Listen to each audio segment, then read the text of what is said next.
Оштетени куќи, паднати дрва и скршени прозорци, поплавени подруми и гаражи.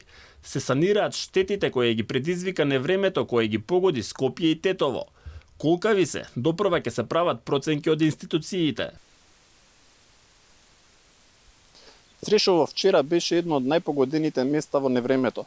Жителите тука велат дека се уништени над стотици куќи и дека многу наликувало на невремето од пред 8 години во Стајковци.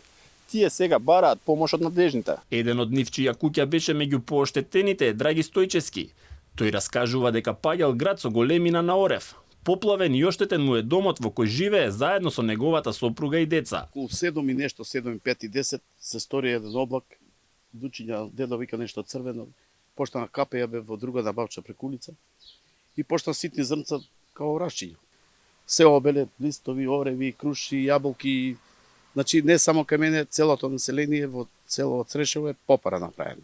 Па почна вода да тече од плафоните, под зидовите се слева прљава жолта, црвена од керамиди и паркетот таму позади двете соби во дневна и во кујнава. Цедеме пешкери, кебиња, легени, кофи, деца паника, кој плаче, кој вика, струја нема, со телефони сетеме, продржен кабел ставив. И дојде Сидми го викна во Динџико, зетот од Велес, исклучиме осигурачите со телефони, целно крце симни се празниме кофи. Од Центарот за управување со кризи информираа дека на терен се излезени пожарникари со пумпи и целосна механизација. Етапно ги чистат сите поплавени објекти и површини. Телефонските линии за пријавување штети се пребукирани со повици. Градот, кој што беше многу крупен, на некои места според, би рекол, непотврдени информации со големина на кокошкино јајце, особено овде во Скопскиот регион, Црешево и околината, кој што направи големи штети на земјоделските површини, но воедно и штети на куќите. Имаме на повеќе места пријави за скршени керамиди на куќите.